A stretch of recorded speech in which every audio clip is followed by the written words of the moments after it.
broadcast network, AfterBuzz TV. Over 20 million weekly downloads in over 150 countries, and your number one source for after-show entertainment.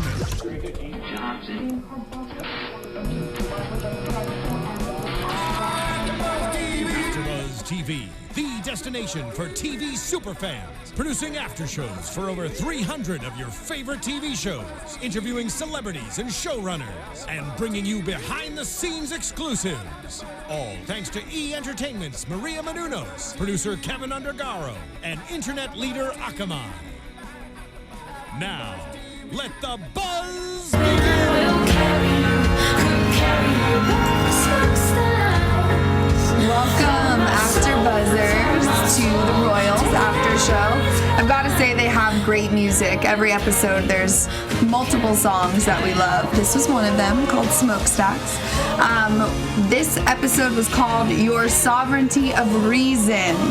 I'm your host, Christina Kaplan. I'm joined by... Fern Ronay here. Hi guys, Traci Propst. And Megan Stecher.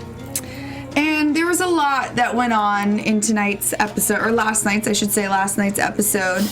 But the biggest thing was at the very end, the king comes up to the gates of the palace, blood, he was attacked. So we're going to start there because that was what we just saw, and we were all pretty shocked by it. What do you guys think happened? It seems like he got stabbed because he was so bloody, or shot, I don't know. Well, obviously, we saw the blood. I mean, like, do you think a random person went up to him and stabbed him? Do you think this was Cyrus? Do you think it was somebody else? I think it was Cyrus, but go ahead. I think there's way too many suspects. Yeah. I think we're led to believe it's Cyrus by what we saw at the very end with Ophelia watching him kind of run through the shadows of the palace. But I think they kind of also set it up for us to think so many other people did it too. So I think we're kind of thinking maybe it was a Prudence, or did the Queen have anything to do with it? She made a phone call. It was kind of mysterious. Mm-hmm. And, who was she talking to? And there was a whole weird thing where Eleanor was staring at the family photo and crying too. And I'm like, wait, maybe they all did it. Who did it? I don't know. Yeah, or it could have been someone trying to rob him. Yeah. Because he's disguised anyway. So either it was someone who knew him or someone completely random, I feel like. Oh, yeah, that would be interesting if he's goes for these walks to see how the regular people live, and then one of them turns on him. Yeah, I mean. I don't think it was a random person, because even though he's wearing plain clothes, come on. If you saw Obama walking down the street in, jeans and a T-shirt and a coat, just because he's wearing, plain clothes, you would still recognize him. You know what I mean? Well, it's dark in an alley.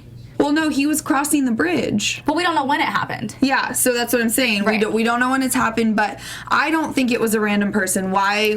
I mean, like I said, I'm pretty sure people would recognize him. If not, I don't know, whatever. But I don't think that it was. I think it had to have been somebody, because also if the people of the streets, whatever, did recognize him, wouldn't they be happy with what he's doing? Why would they stab him? You know what I mean? He's doing something that a lot of people probably want. So that's why I think it has to be somebody within our little group of the monarchy that is against him. What is it? Giving the referendum to abolish the monarchy. Mm-hmm. So let's jump to that, since he did officially announce that during this episode on TV to the public without anyone's knowledge. The Queen, the kids, nobody knew about it. And how did you guys feel about the way the king went about that? I mean, the Queen was asking everyone where he was. Nobody knew where he was or what he was doing. How did you feel about how he went about that, Megan? I think that it came out of his anger over last week, out of catching the Queen sleeping with Jasper. Mm-hmm. So probably wasn't the best way to go about things, but I feel like the Queen deserved it, the way he did it. And also, I think everyone else in the family wants to remain in the monarchy, so there is no good way of him being like, guys, it's an unpopular decision, but I'm going to go today and tell the people. No, he kind of had to do it as, a surprise, because he never would have pulled it off. Right. But I thought his speech was very aggressive. I mean, for him to, use the term, zoo animals and that was a side that we hadn't seen from him. And for him to say that so publicly, I mean, I was like, ouch. That was definitely a knife. Yeah, I wrote down some of the. He said he called the family just window dressings, ashamed by their excess that they haven't earned, and a pack of zoo animals. So I feel like he's acting out of anger, and he is so emotional. He sees his wife cheating on him, then his kids go to Monaco and act like he thinks wildly, and getting caught with their clothes off or whatever, and he just was full of emotion and just. Acted out of emotion. And, and was, sometimes when you're so emotional, you do things at the spur of the moment that might not be the best decision. But he probably didn't want to get talked out of it because that's what would have happened. Yeah. Well, I really did. The one thing I thought that he said that was really positive was when he said when every citizen is his or her own king. Mm-hmm. That's a really good way to put it because that's what he wants. He wants the people to forget us. We're ceremonial window dressing is what he's saying. Like, we're not in charge of you. Be in charge of yourself. You deserve to be the king or queen of your own life. Yeah. He wants everyone to feel empowered. Yeah, you're right. It was a positive message. That was one positive message in his speech. But I do agree with all of you that he was clearly acting out of anger.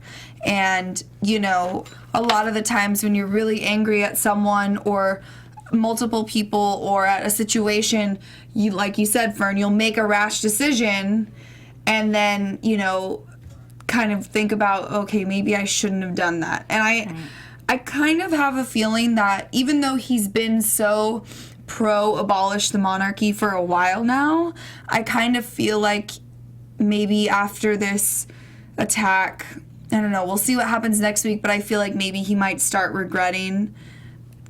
And then that's the other thing is I was thinking about how is the show going to keep going on if they abolish the monarchy? What are they going to do? Right. So that's what leads me to think that maybe the king will start, backtracking and change his mind.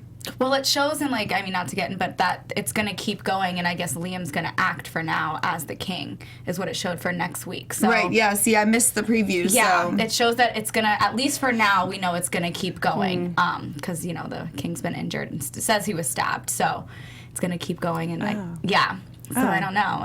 I guess for now we'll just keep it going. Maybe he dies and never signs the paper. Maybe he doesn't. Or maybe the people vote. I'm not in predictions. I'm jumping way ahead. Maybe the people vote to keep the monarchy because they just fall, Well, he can't. Here's the thing is he said he was going to the next morning go to Parliament and on the floor of Parliament sign the referendum. So being stabbed is keeping him from going to sign the referendum. So the stabber probably was Cyrus. probably injured him so that he couldn't go to Parliament in the first place.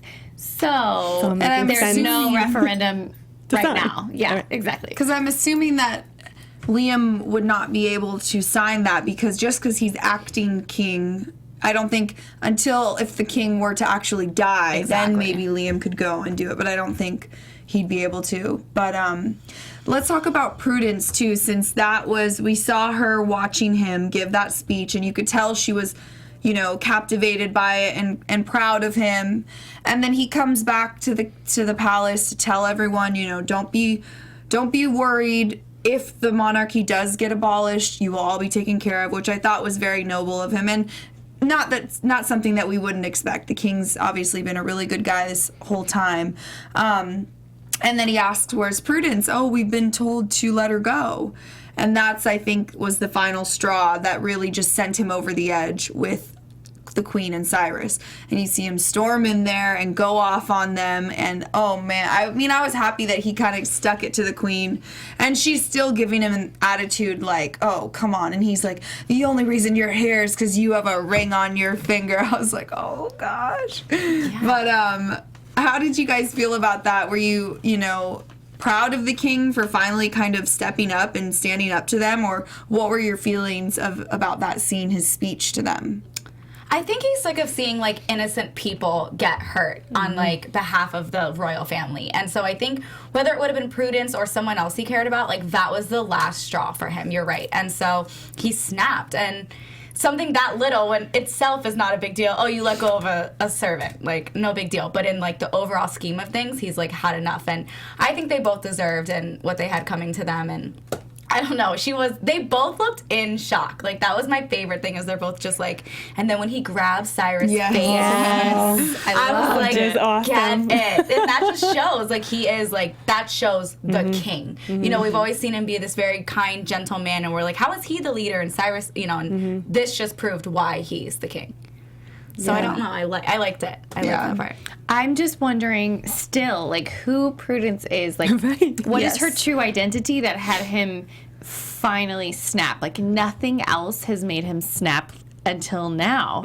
So what is her true identity is all I kept thinking. But I did love also when he grabbed Cyrus's face. I was like, yes, break his jaw. Kill him. And I loved how he, like, got mad at them too, was like, it was never romantic or sexual, like, of course you would take it, like, he was upset, and I don't blame him, because I still think that she might be his daughter from like, you know, a side piece or something back in the day, and that's why he has like a special connection with her. Or, I mean, it could be as simple as he just really likes her and thinks she's a really good person, which she is, you know, and he said that, you know, the last, what did he say specifically about her? The last, like... something like the last decent. Yeah, something like the last upstanding person in this palace or whatever, and you banish her. But I was just... It was in that the guy who, I forget his name, the actor that plays the king, that was a really, like... gripping scene too. Just he portrayed his frustration and anger and just, you know, almost disgust for them so well. Yes, total disgust. And that's when he called her a bitch. Yeah, I know. I was like, finally, because she, you know, has kind of been, I mean, she has been a bitch to everyone in the show, and so he finally kind of stepped up to her, and you know, he's just taking away from both of them what they both really care about, you know, and like that's what I think is, he's like, I'm just gonna show you guys like what I can do, and I think a lot of it is very spiteful, and that's why I think maybe he will start to regret it. But well, yeah, he could, or let's talk about, I forgot the part where he goes and he's looking at Robert's grave, and then Cyrus comes in and is trying to, you know, convince him, and it was kind of like the two juxtapositions of the reason why Robert's dead is because of all of this bad stuff that's been happening because of the monarchy, and then here's on the other side is Cyrus pleading to him like, we have to keep the monarchy, you know, and I think that scene, you know, obviously he lost his son, which is a huge blow, and then hearing Cyrus just in his ear, I think that might have been kind of the trigger for him to go and do that speech, you know what I mean? yeah.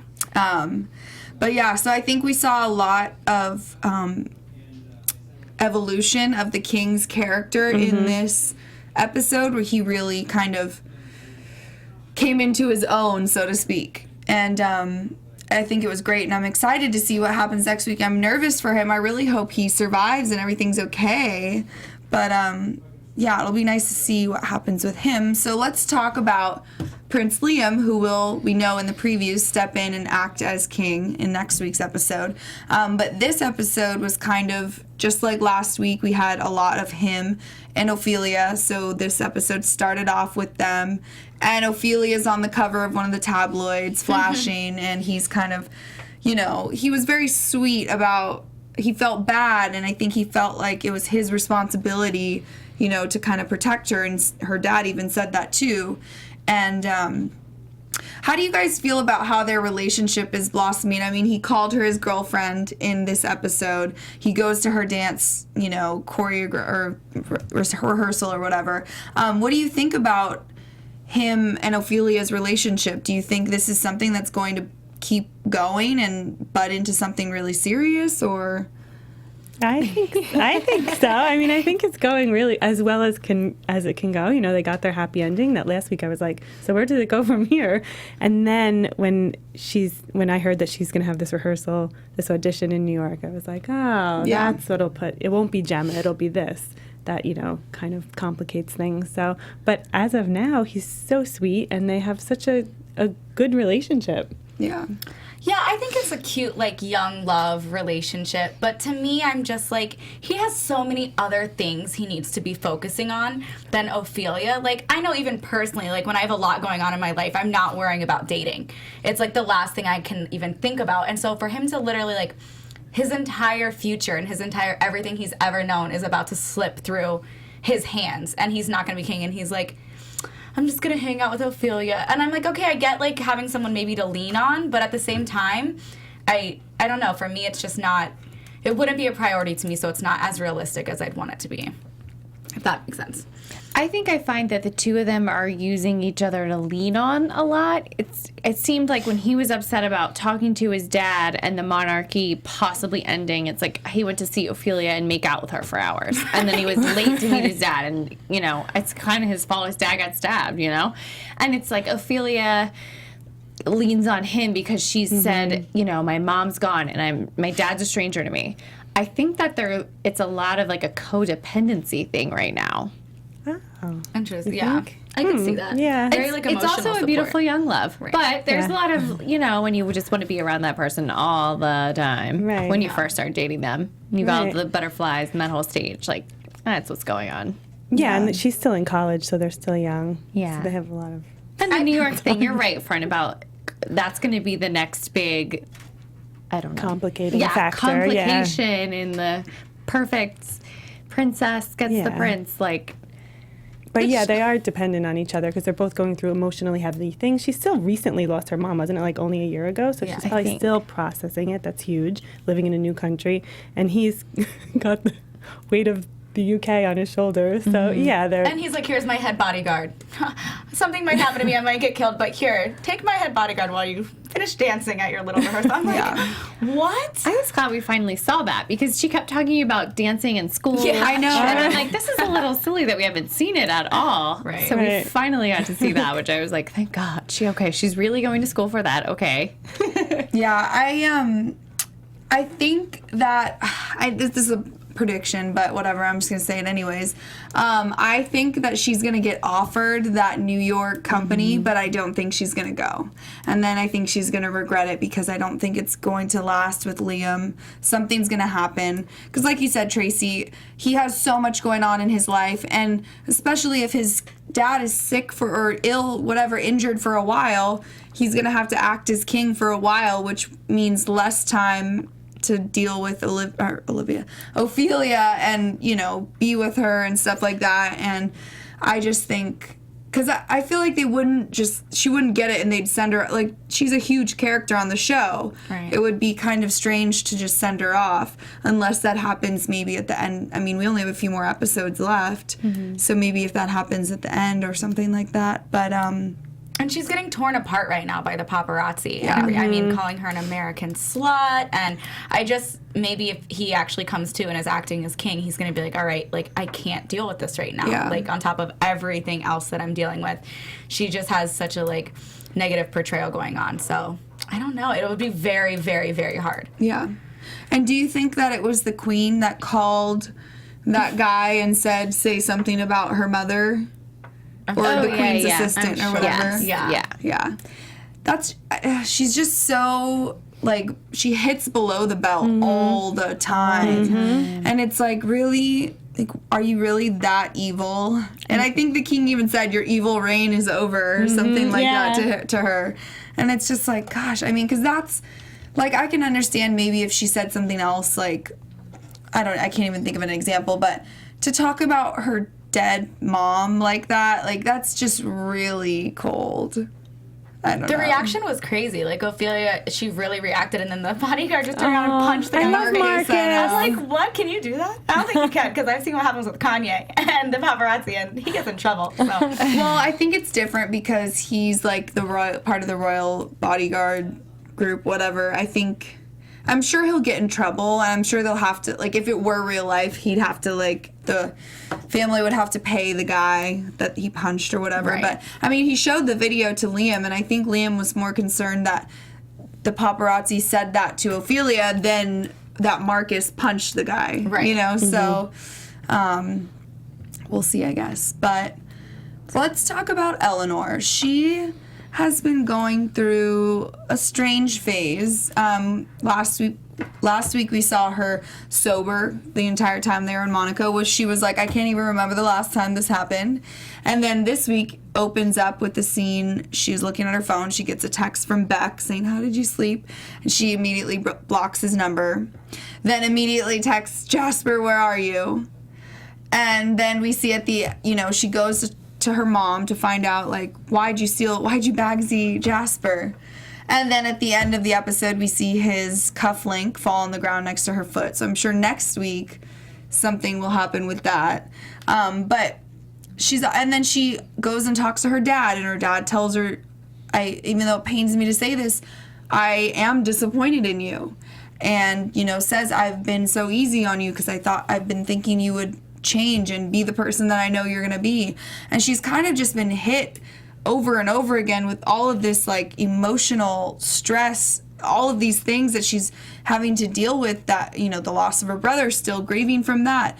The thing with Jasper, she likes him, but she doesn't want to like him, and it's like a, toxic relationship there. And then Beck is married, and he's still coming after her, but they can't be together. And then her mom is always a bitch to her, and it's just like, I feel like that end scene where she was just spray painting over everything was kind of her, like, having a breakdown, you know what I mean? And then she goes and drops the pills on her mom's nightstand, and now it's like, well, what do you think's going to happen next, So what do you guys think about Eleanor and what she's going through? That wrap up was so good. Like, she's going through a lot of crap. No wonder she does so many drugs. Yeah. She can't get a break. Yeah. It's interesting now that we're seeing how similar her and her mom are. Yeah. And absolutely all of the struggles that they've had, even when it comes to her mom and her grandmother. And they're, like, putting so much pressure on their daughter.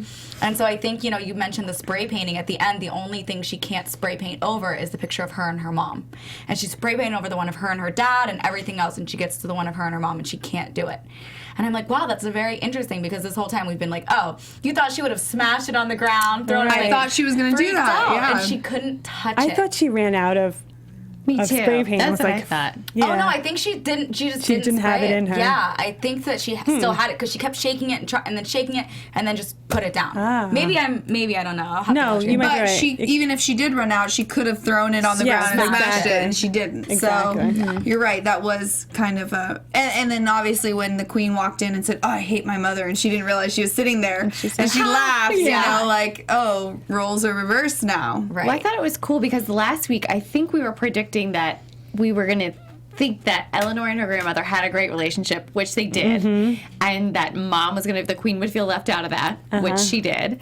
And then we were saying maybe we'll figure out why the queen is how she is because of her mother. So it all made sense. Yeah. I think that her mother acts exactly the way she treats Eleanor. So Yeah.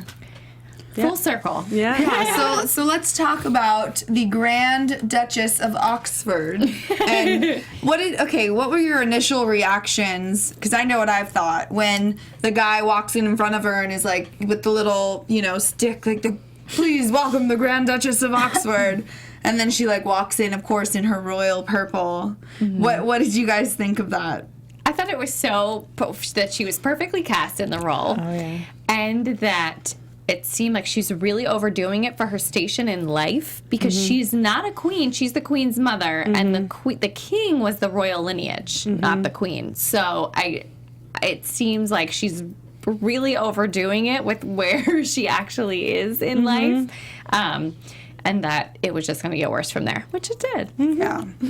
Yeah, they keep talking about what she did so her daughter could marry the king. And I'm like, what did she do? Right. Because they are continuously like, what I did for this. And she's like, well, what about what I sacrificed? And they're like back and forth about what each other sacrificed. I'm like, what did the mom give up, or what did she do in order to put her daughter in this position? And didn't Helena grow up on a cow farm? Yeah, like this nothing. woman used to own a cow farm. Now she's the Grand Duchess. Like, yeah, she's overplaying it, loving it a little too much. And yes, what did she do? Yeah. Clearly, it was her. She was the one that wanted this royal title so badly, because you see the way that she enters a room. I mean, obviously, this is what she's probably always wanted. So she feels like she had to, sacrifice whatever she did. Well, hopefully we'll find out, to get this. And she thinks that maybe Helena takes it for granted, I guess. I don't know. But like you mentioned, Megan, she does have a good relationship with the grandchildren. You see them walk in, and, they're all happy to see her. And then she gives Eleanor the, what is it? I wrote it down. I wrote it down to Prima Flame. Yes, the Prima Flame, which I think it's like a diamond brooch. That's what it looked like, at least. And, of course, she says, oh, your mother's always been coveting this one, so, don't tell her. And then her mom walks in, and she's like, oh, show her. Yeah. And it was kind of like, okay. I felt like this whole episode, Helena felt kind of like she was on the outside of everything. She was left out of everything. She didn't know where the king was. Her mother's, doing things that giving, her daughter something that she always wanted.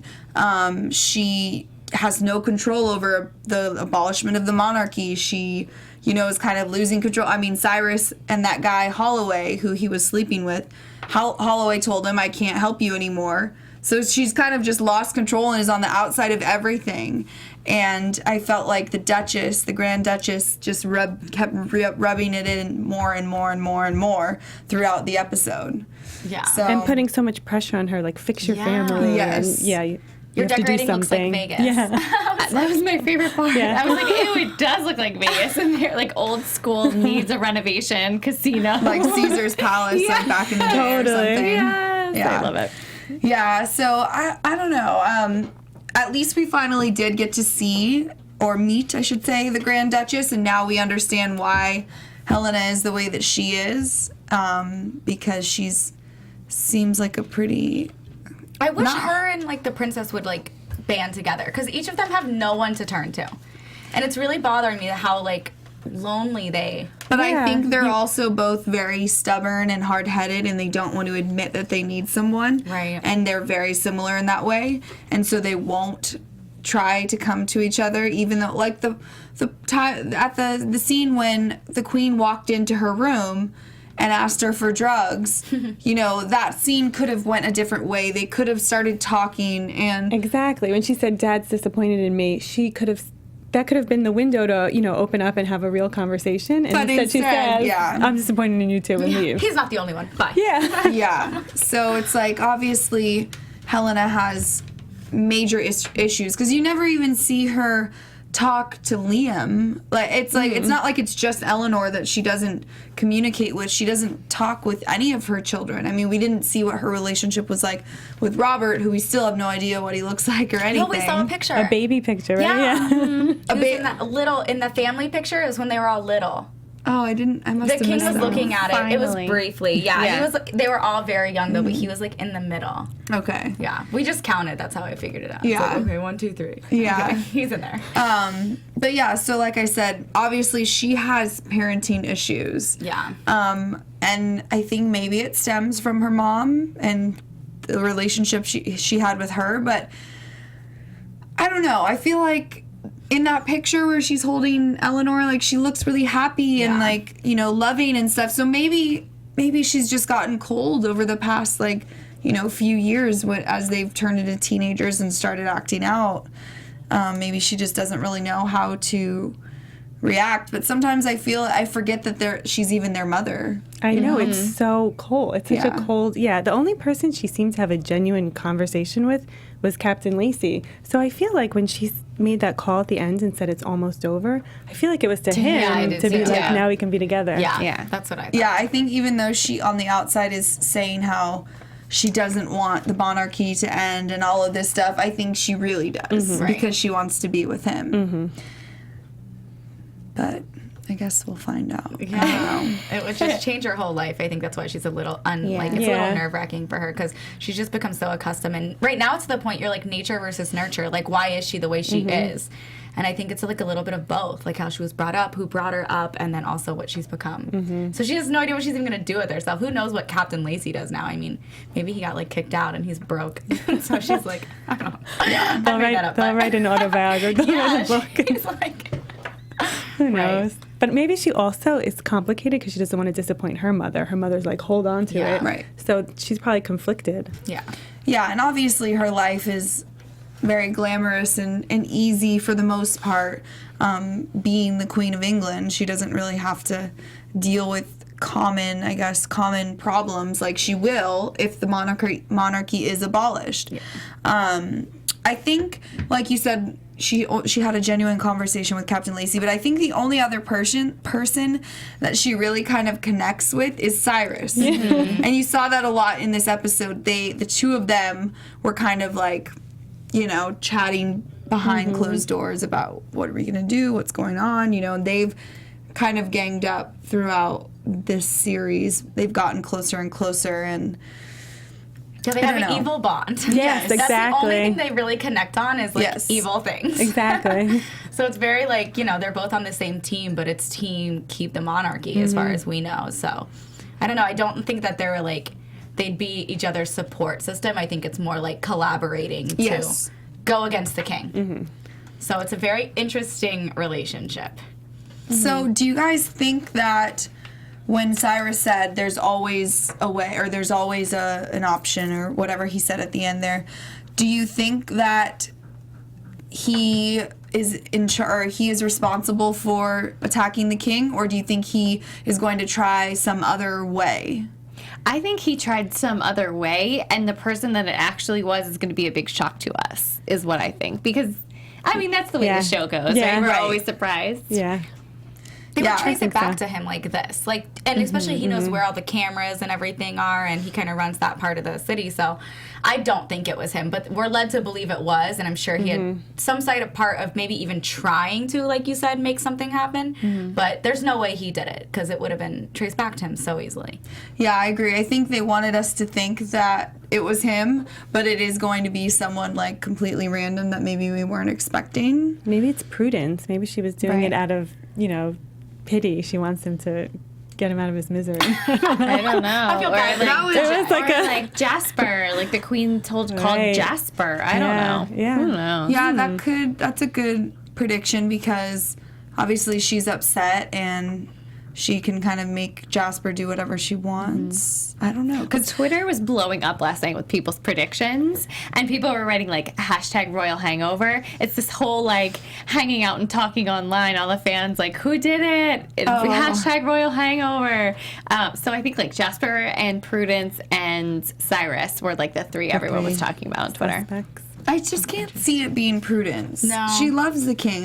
Why would she do that? But you know? remember we saw her with a gun in the beginning, and we had no idea why? Like, I'm wondering if maybe she did do it, but we'll be completely shocked by the reason. Like, it will have been for his benefit, but we don't know why. Right. It would have been like a... Kind of like, you know, you're such a good king. You don't know you're such a good king. I wanted to stop you from signing the referendum and abolishing the monarchy because you need more time to be such a good king. And, like, Liam's been really stepping up and trying to be a better... Like, he smoothed over that whole thing this week. Like, he kind of acted... With the oil baron. Yeah, with where he was summoned back to the palace because of the ceremonial bow and arrow and then the oil baron. Apparently, the man it was aimed at was an oil baron who was threatening an embargo.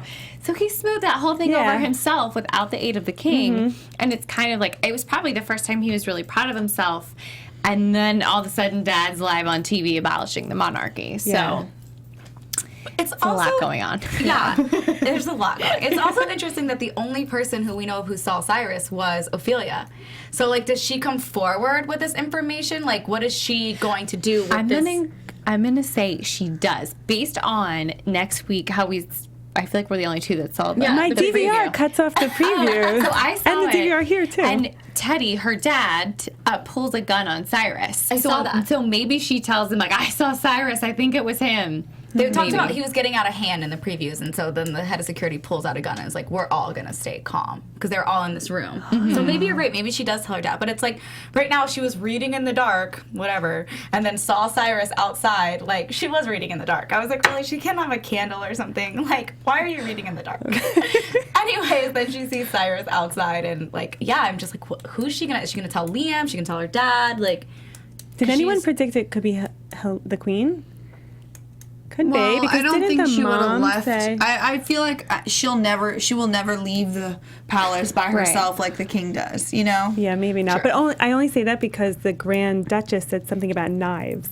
Right? Didn't she Sharpen say- your knives. Yes. Ooh. Because she used to put them on the edge of the chariot, the old king. Right. Right. Oh my gosh. And we could take the phone call in a completely different way. Like, we all thought she was talking to Captain Lacey, but maybe she was calling someone. Maybe she set up the stabbing. Yeah, and she meaning was it calling was almost someone over about the abolishment rumors. Right, yeah. exactly. Like, we a could good be idea. totally shocked about who it is. Yeah. Yeah, maybe it was the Grand Duchess. Schwein, leaving us I know, hanging. Mark. I mean, She we've goes up, already. gives him a hug and stabs him. Yeah. Maybe it was Gemma. I'll have to my jump in goodness. on this Ask Mark thing. He literally will live tweet and do videos answering people's But he doesn't questions. have a Twitter, right? Right. So you just hashtag it, Ask Mark. And he answers back so many people's questions. That's really And he does cool. little videos of himself answering them too. There was Alexandra Park was with him last night when he was doing it. And I'm like watching all the videos, like trying to figure everything out. I couldn't figure out who stabbed. I have no idea. Yeah. Well, hopefully love it, he'll though. join us one of these days, Yes. and then we can Yeah, we ask him still need to work all on of that. our questions Getting him in live. All right, we've already made a lot of predictions, but let's jump into predictions right now.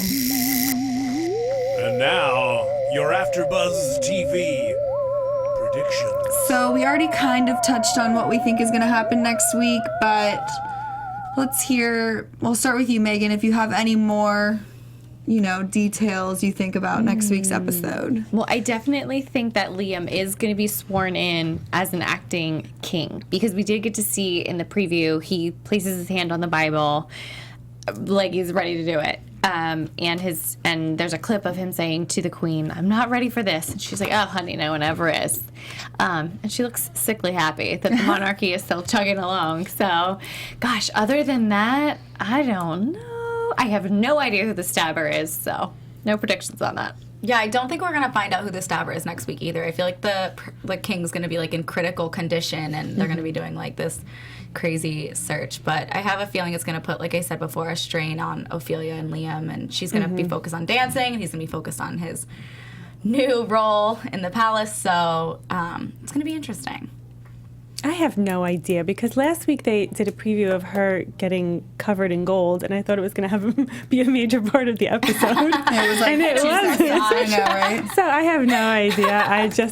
I ditto what you guys say. Good predictions. I just thought of, this is like probably really out there, but this is going to be my prediction of who the stabber is. I think it's Nick, and he's making his return because he's mad. He's mad that Ophelia and Liam are getting serious, and I don't know, he sees the king on the street and just reacts. No, that's a good one because didn't you predict I hope that that he was like some undercover he was working bad for guy. Because I feel like he was only on the show for so little. Like, You're right. really, you just introduced that character for like 1-2 episodes, and then he's gone. I felt like he was kind of like hired by the Queen Yeah. to get in the middle of Liam and her and get her off of Liam's back, get her out of the way. So maybe he is part under her, like, payment or whatever, and she called him to attack the king. That's so interesting. That's a great I'm prediction. just saying. That's a good Who one. I hope it's knows? not true. That'd be so sad. I hope know. it's not Jasper. I know. I wanted I know. to turn I good thought it because was he's so cute. crazy that Jasper wasn't really in the episode at all. know. So I'm interested to see what's going to happen with him next week.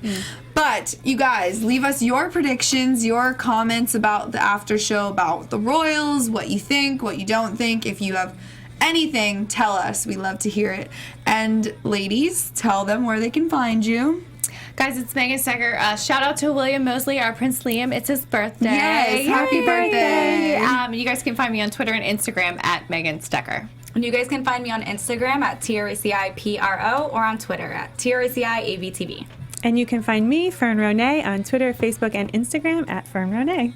And you can find me everywhere at Tina Cap. Thanks so much for joining us, and we'll see you next week. Bye, guys.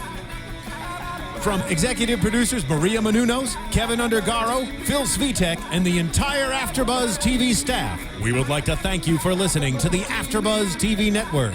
To watch or listen to other after shows and post comments or questions, be sure to visit AfterBuzzTV.com. I'm Sir Richard Wentworth, and this has been a presentation of AfterBuzz TV. Buzz you later. The views expressed herein are those of the hosts only and do not necessarily reflect the views of AfterBuzz TV or its owners or principals.